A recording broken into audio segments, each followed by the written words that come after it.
Estimados alumnos, reciban un afectuoso saludo del profesor Víctor Flores Fernández, profesor del curso de Psicología, en este ciclo virtual 2019-2. El día de hoy vamos a abordar el tema sobre personalidad. ¿Qué aspectos vamos a contemplar en este tema? Ahí vamos a diferenciar los componentes de la personalidad. Cuando se trata de el temperamento, cuando se trata de carácter.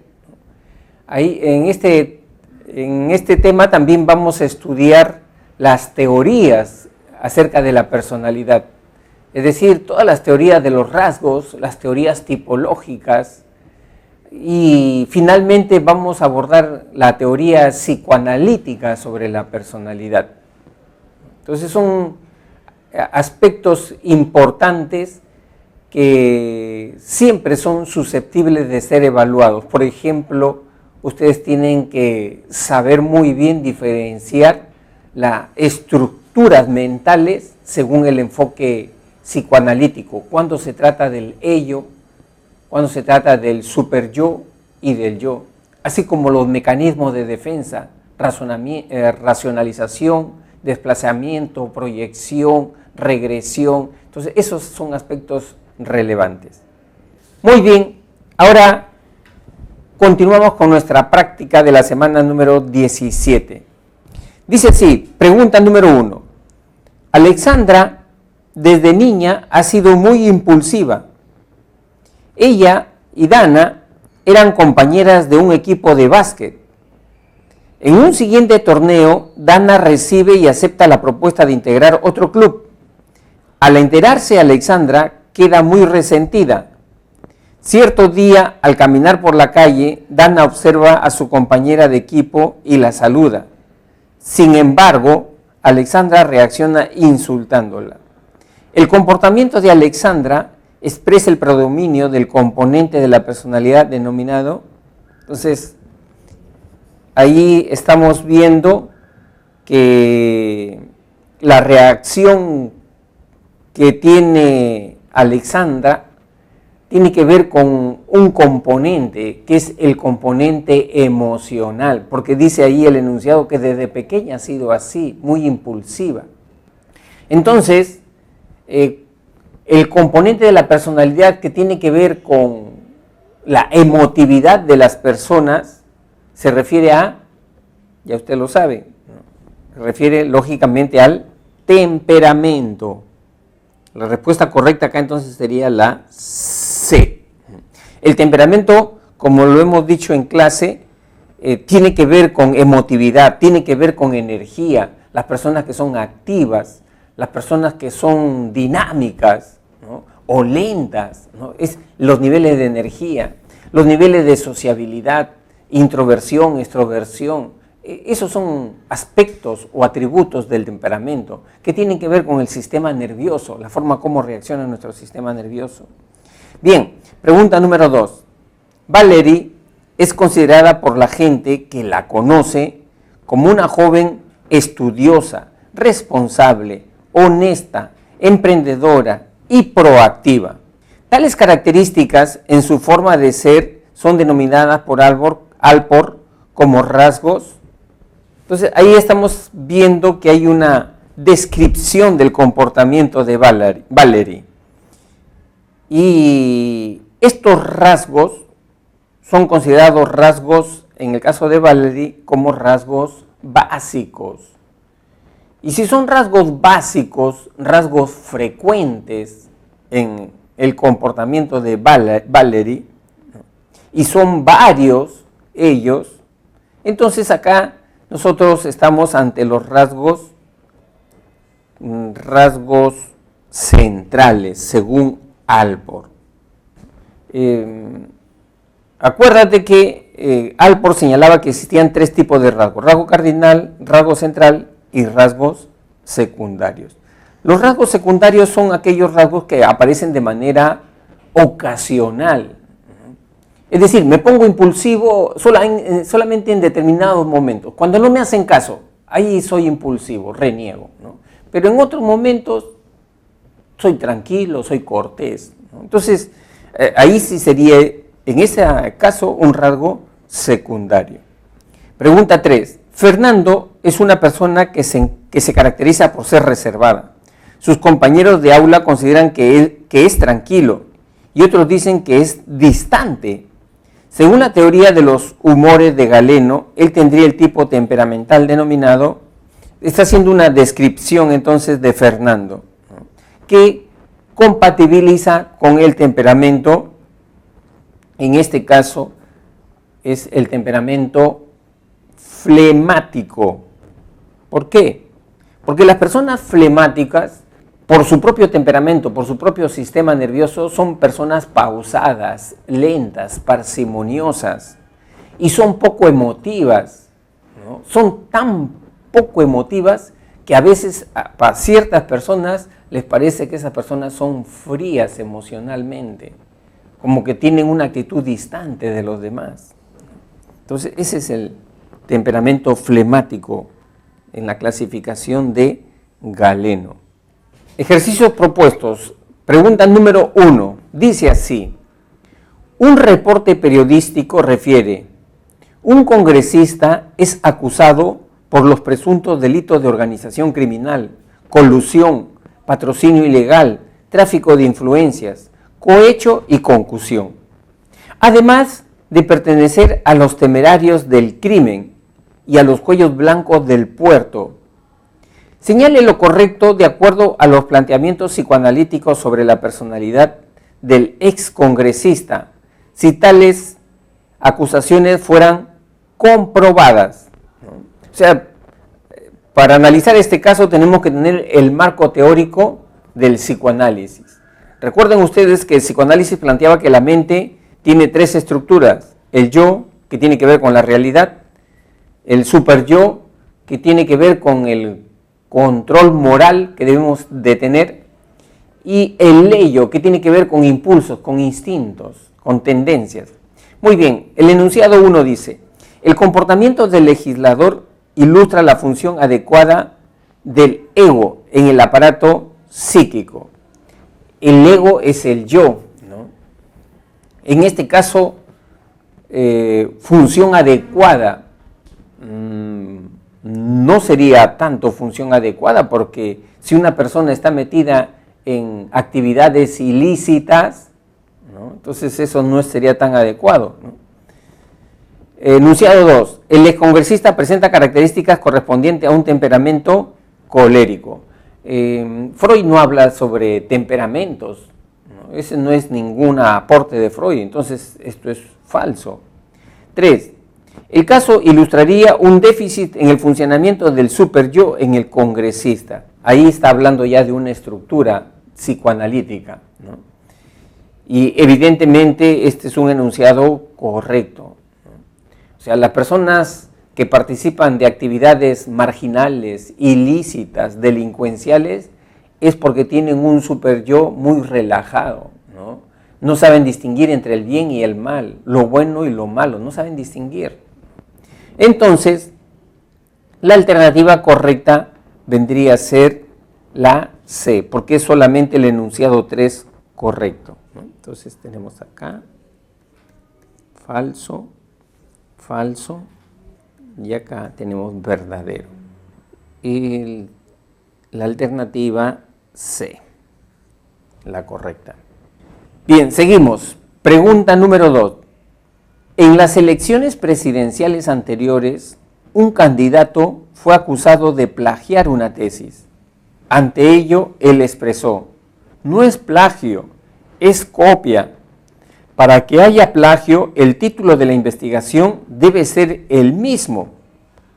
Además, las conclusiones y recomendaciones de mi tesis son originales. Están politizando un tema no académico en un momento electoral. Según los planteamientos de Freud, el mecanismo de defensa expresado en este caso es evidentemente que esta persona, ¿no?, este candidato, al dar explicaciones un poco forzadas, ¿no?, sobre lo que él hizo, ¿no?, y que a todas luces aparentaba ser realmente un plagio, ¿no? Pero él las justifica que no fue así y da esas justificaciones forzadas. Entonces ahí está utilizando un mecanismo de defensa. ¿Cómo se llama? Usted ya lo conoce, ¿no? Es el mecanismo de la racionalización. La B. Pregunta 3. Dice, identifique los enunciados que grafican el concepto de carácter. Ya ustedes, si le están planteando este interrogante, ya saben, carácter rápido lo asocian a valores, a una ética, ¿no? A un comportamiento donde las personas saben el fundamento de cómo deben de comportarse, ¿no? Entonces empezamos. 1. Clarita llora cada vez que pela una cebolla, ¿no? Evidentemente acá no hay ningún rasgo sobre carácter, ¿no? 2. Fernando acostumbra pagar con billetes falsos. Mira, ya, acá tiene que ver este comportamiento con valores, la deshonestidad de Fernando. Entonces, si tiene que ver con valores, ahí ya tenemos una expresión del carácter. 3. Héctor se caracteriza por ser puntual y ordenado. Puntual y ordenado, valores. Esta persona tiene valores ya. Por lo tanto, si ahí está primando la función ética en el comportamiento, ya estamos hablando de carácter. Y enunciado 4 dice, Omaida presenta piloerección cuando siente frío. Evidentemente no hay nada sobre comportamiento ético acá. Por lo tanto, la respuesta correcta es el enunciado 2 y 3. 2 y 3. Acá, la A. Pregunta 4. Dice, a partir de la lectura titulada, ¿en qué se basa la teoría psicosexual de Freud? ¿En qué se basa la teoría psicosexual de Freud? Determina el valor de verdad, ¿no?, o falsedad de los enunciados que se presentan a continuación. Enunciado 1. En el periodo o fase de latencia, la libido desaparece definitivamente. Como ustedes pueden apreciar, la libido está presente, está oculta, no desaparece. Por eso dice latencia, ¿no? Es decir, en estos niños la energía sexual todavía sigue ahí presente. Por lo tanto, este enunciado es falso, porque todavía está presente. Enunciado 2. Una frustración que se dé en alguna etapa produciría una fijación. Lógicamente, ¿no? Si las madres son muy represivas cuando el niño tiene 2 años, ¿no?, que es la etapa anal, ¿no?, o sea, es una madre muy escrupulosa, muy limpia y lo hace sentir culpable al niño, y tengan presente que ese niño se va a producir ahí una fijación. ¿Y cómo va a ser su comportamiento después, según la teoría psicoanalítica? Esa persona después de adulto va a ser sumamente ordenada, limpia, obsesivamente limpia, ¿no? ¿Por qué? Porque se ha producido una fijación. Entonces, esto sí es cierto para la teoría psicoanalítica. Enunciado 3. En la etapa fálica, el niño muestra un marcado rechazo hacia la madre. Como ustedes pueden estar apreciando, es todo lo contrario lo que dice en la etapa fálica, ¿no? Ahí más bien el niño, el varón, siente una atracción, una admiración por la madre y un rechazo y una hostilidad por el padre.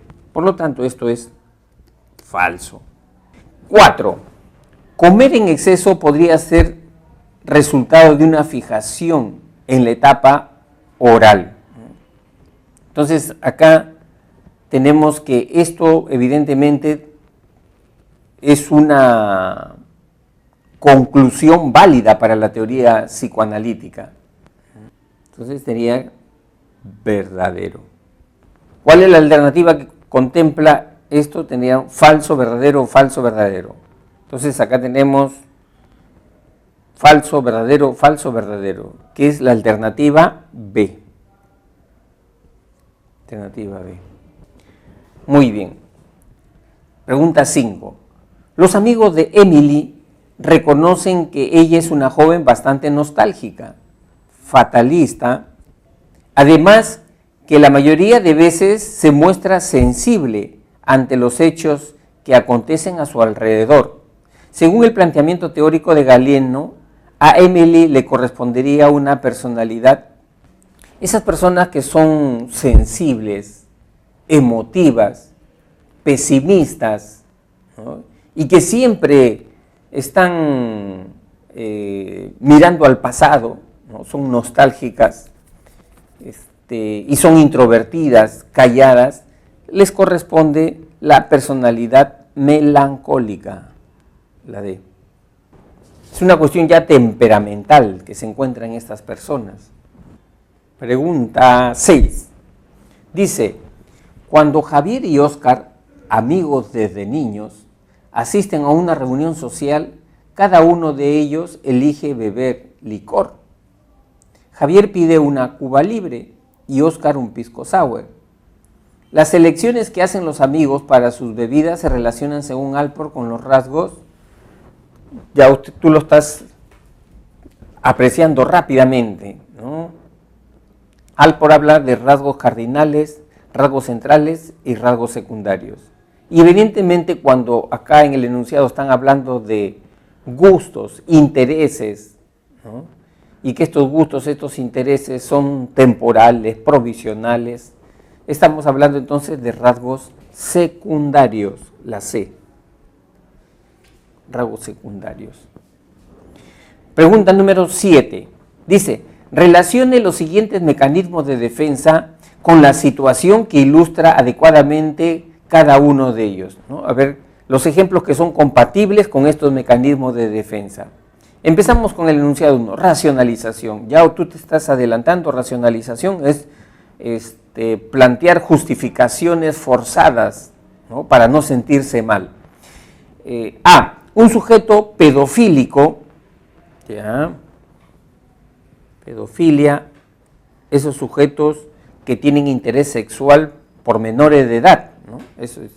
Se muestra ante sus familiares y amigos como una persona que lucha por el bienestar y los derechos. O sea, cuando permuta una emoción negativa por algo positivo, entonces allí estamos hablando de formación reactiva. Por lo tanto, el 3 se relaciona con la A.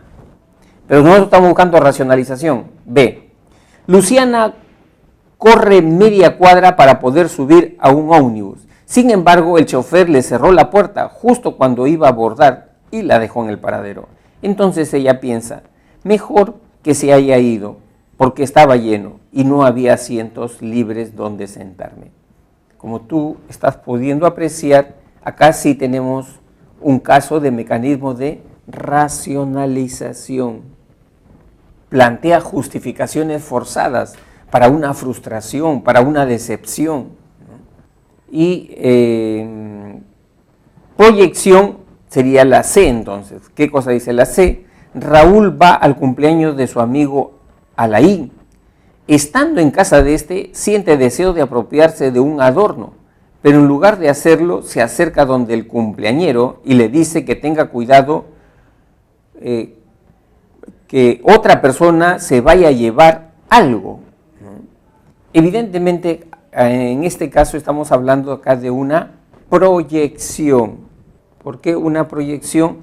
Porque en este caso Raúl es el que tiene las intenciones de apropiarse de alguna pertenencia de la casa de su amigo, ¿no? Y después lo enmascara este impulso, poniendo en alerta a su amigo de que es otra persona que podría llevar esto, ¿no? Por lo tanto, la alternativa correcta acá sería entonces la 1 con la C, por donde tenemos 1C, perdón, 1B, la 2, la C, acá está, la B. Alternativa correcta, la B. Nuevamente, vamos a repetir para chequear la 1, la B, la 2, la C y la 3, la A. Listo. Bien, alumnos, entonces hemos terminado nuestra teoría número 17 y siempre exhortándolos a que se enfoquen en estudiar y en diferenciar las estructuras mentales según la teoría psicoanalítica y los mecanismos de defensa, ¿no? Que son temas susceptibles de ser evaluados. Nos vemos entonces hasta la próxima semana.